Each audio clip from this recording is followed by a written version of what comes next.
Today for the RSX, we're going to be changing out the rear sway bar. Stock one's 19 millimeter. I think it's also hollow. So as we look at the bottom, you could see that's the rear sway bar. It's kind of the only stock piece I have. I have a K-tune rear lower control arms on the left and right there, but right above it is kind of this thin black 19 millimeter stock sway bar, and that's what I'll be replacing today. So we're gonna replace this 19 with a new one, and let me show you guys what that is. So this is the new package. I just took everything out of the box. It comes in this just large box here. You can see that everything's still in the package, so I'm gonna go ahead and remove everything, and then once I take it out, I'll show you guys what we have.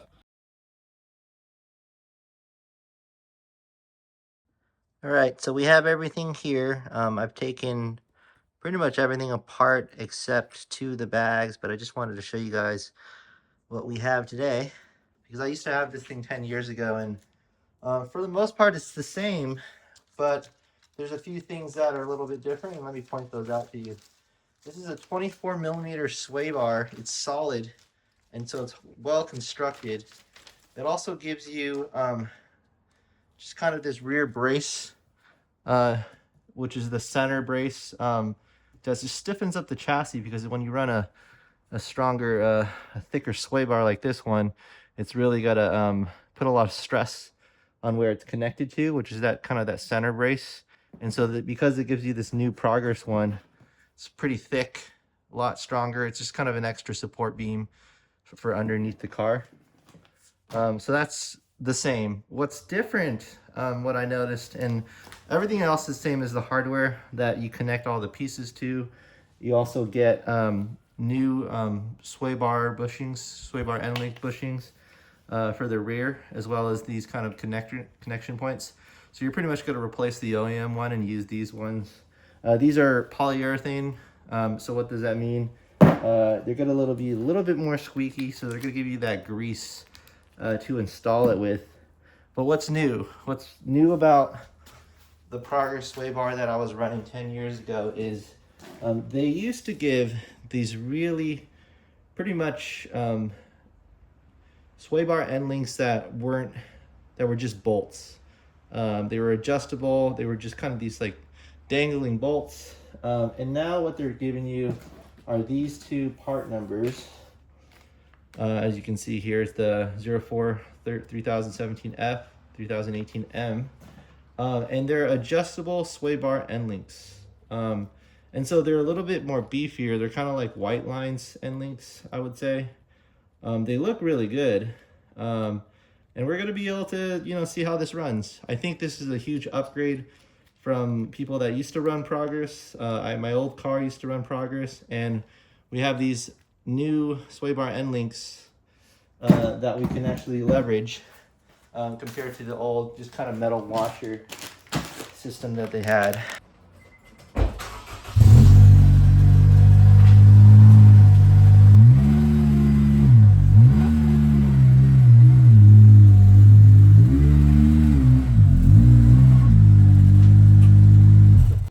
All right, so the RSX is on jack stands. I have two jack stands holding it up with some wheel chocks in the front, just in case it slips. But this is pretty much what we'll be replacing today. I'll talk you guys through the removal and as well as how we install this new setup. So we're at the back side, the driver's side of the rear, and we're gonna take off the end links. So this is the rear sway bar end link, right over here. These are aftermarket, they're Moog, and so it looks like the bolts are about 15 millimeters. And I'm gonna try to see if I can get the slack back here. Looks like I have a really tight angle. All right. Got the 10-inch extension.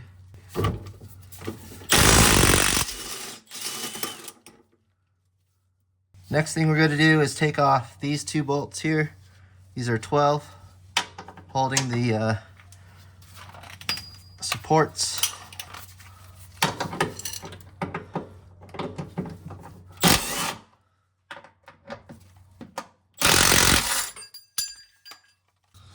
All right, we are on the passenger side, and we're gonna do the same thing.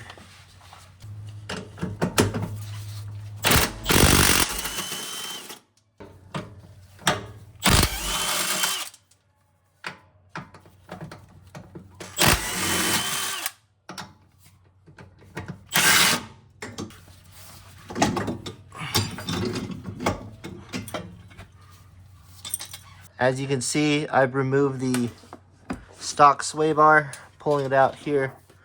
You can see that a few things that are happening. We had these bushing brackets connected by 12 millimeters, 2 of them. We no longer need those because we're gonna have these ones here. And then the sway bar itself, you can see it's a different design. If we go from a side-by-side comparison, you could tell already it's a slightly different design, in the sense that before it would just kind of curve under. This time we're actually leveraging just kind of a straight bar. It's thicker. They're both equally heavy, but this one might weigh a little bit more. All right, so at this point we're going to take off the lower control arm bolts. In order to do that, I'm actually going to put a jack stand underneath the lower control arms such that they don't fall, because I want to put it back, and so I want to actually make it a little bit easier on myself. So just going to put a little bit of tension here, and that should get it ready to be taken off.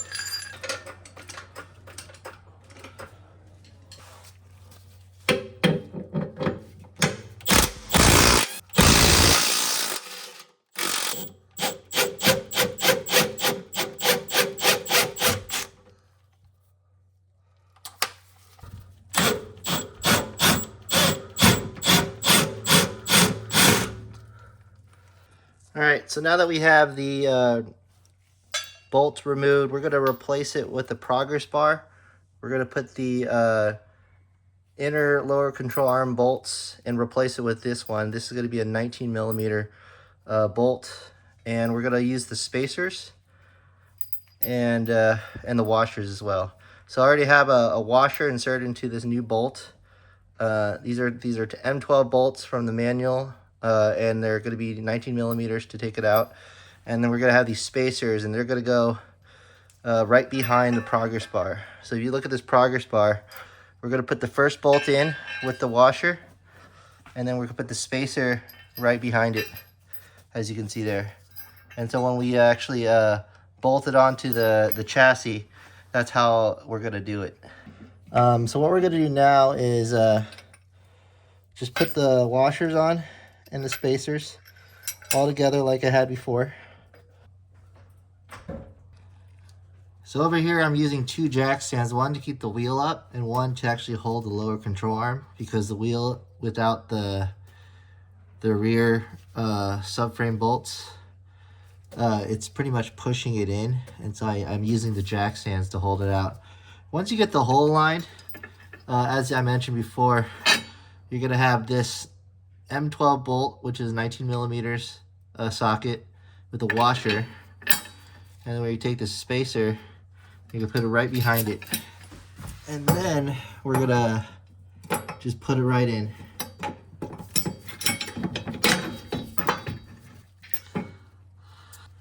And at that point, we're just gonna ratchet it through just to make sure it goes all the way in.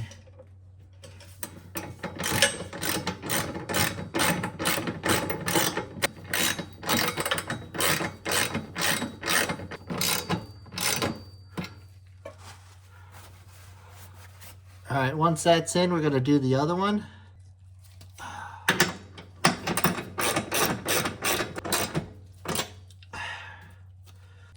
Now, we're following the progress instructions instead of the RSX OEM instructions, and now they're telling us to bolt this at 72 to 74 foot-pounds. So we're gonna go ahead and use a torque wrench and tightening it.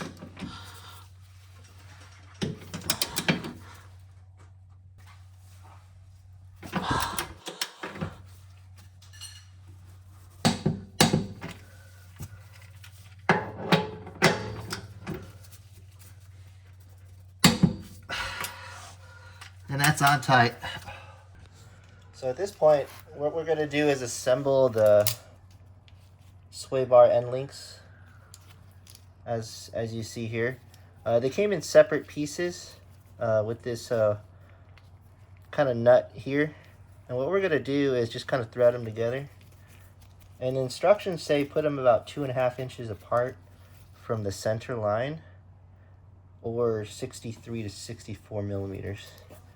63.97, roughly 64, and that's about a little over 2.5. And we're gonna measure the center line. Basically it's 63, and that's what I'm gonna do.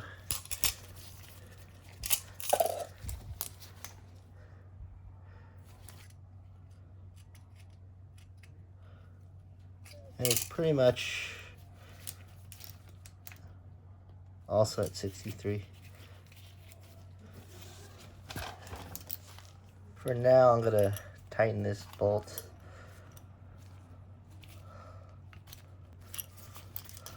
Kind of make sure it stays on.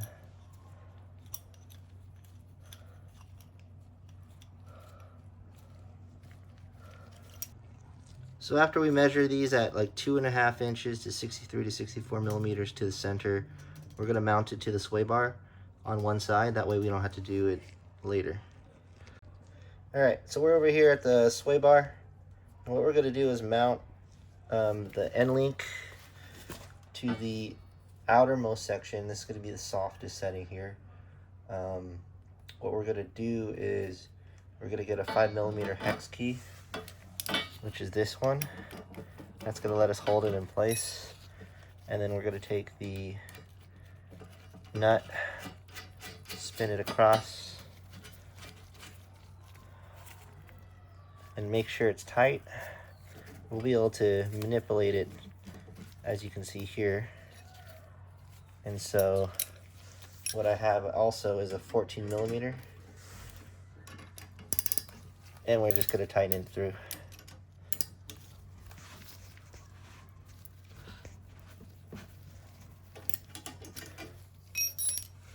And we're going to do the same with the other side. And we're going to put it on the outermost section.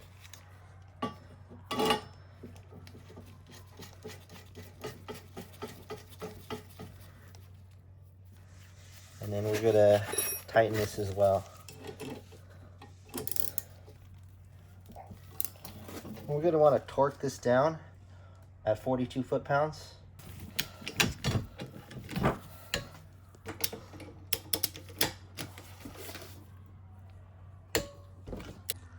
All right, at this point, we're gonna get a little messy. We're gonna put polyurethane grease on these bushings. So we're gonna pop these bushings out. And what we're gonna do is put grease on the inner part. So you have these D-shaped bushings. And what we're gonna do is pretty much put grease at the ends of it.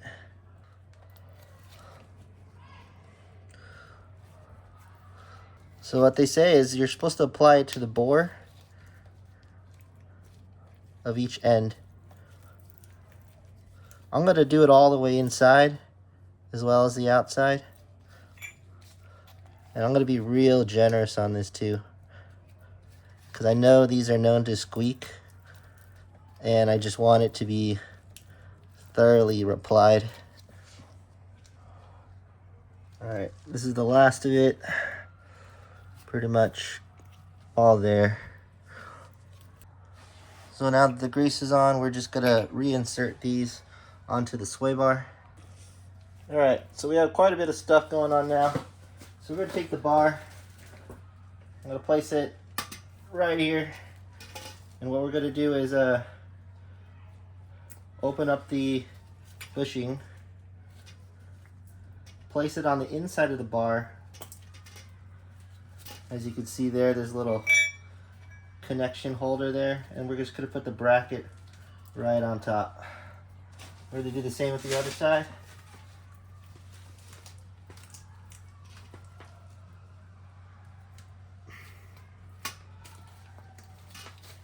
It'll get a little bit greasy, but we'll wipe it down afterwards. And again, place the bar right at the top. The other thing we need to do is actually get all these M8 or 13 millimeter bolts right over here. There's going to be 4 of them, and that's what we're going to use to mount this side here. What we're going to do is put one small washer first, and then put one big washer around it. So it's a double washer method, and the reason why they say that we're using 2 washers is because they are recommending that it'll stop the bolt from, like, you know, putting indentations into this bracket here. So again, we're gonna take a small washer first, big washer next. And so now we have all the 4 bolts lined up. So we're ready to go underneath the car again and install.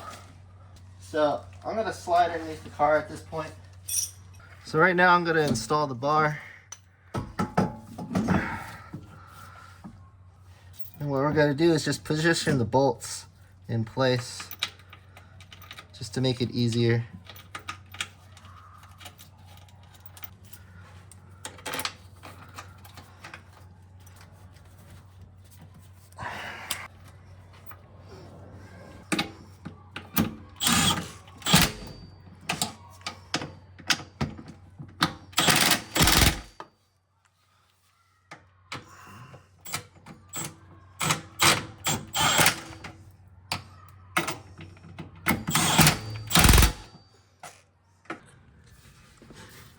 All right, so we're gonna torque this at 24 foot-pounds. I've already tightened a little bit, but we're just gonna finish it off.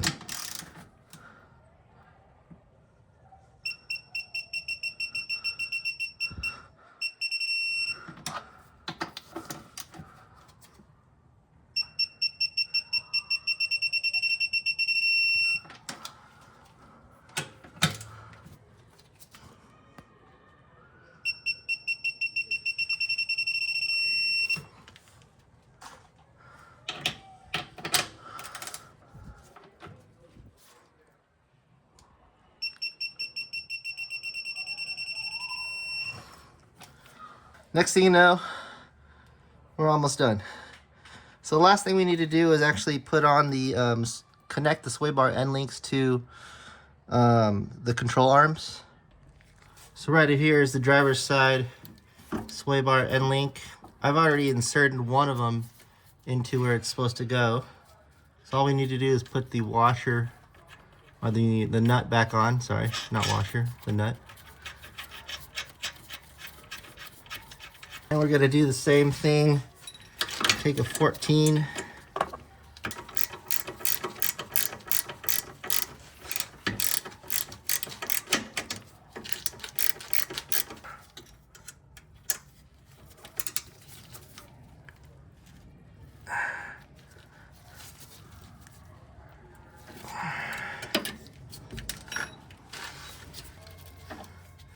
Just make sure that's tight and it doesn't come loose.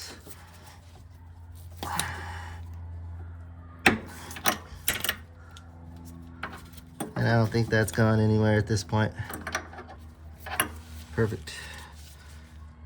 So we're over here at the last one. Hard to get a good angle underneath the car, but we're pretty much gonna swing this thing out and get it connected.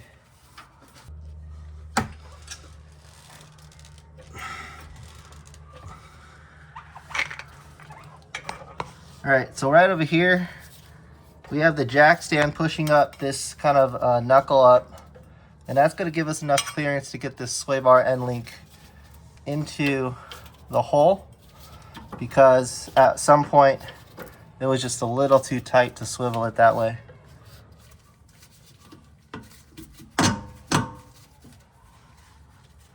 So you heard that sound? So we have the sway bar end link in, and we just need to bolt it down. All right, hopefully this is a better angle. You can see where I'm pointed at. This is the connection point to the end link. It's kind of in there, but it could get a little better. I'm just gonna put the nut on first. I'm gonna pump up the jack again, just to line it. All right, hopefully you can see a little bit more. It's a really hard angle to film at when you're just on jack stands. But what I'm doing now, I'm just gonna tighten the sway bar end link so it kind of gets pushed in.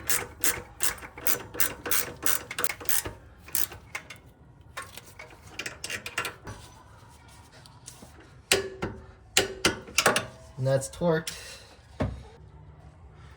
So this is a recap of the sway bar, Progress sway bar install. So we have the new sway bar end links provided by Progress installed. We tightened the middle section as well as the two sides at 42 foot-pounds. Zooming out, you can see the K-Tune lower control arm, but we have the new 24mm solid sway bar from Progress with the center brace that they give you, as well as all the hardware. This is going to be at 24 foot-pounds, 2024, and then this is going to be 72 to 74 foot-pounds. The same for the other side. We pretty much connected that sway bar end link, and that's pretty much it. We're gonna bring the car down, and that concludes the install for the Progress sway bar. Pretty excited about it. It was a little difficult just getting underneath the car. There's not much room underneath here when you have it on two jack stands, but overall, the Progress sway bar looks really good.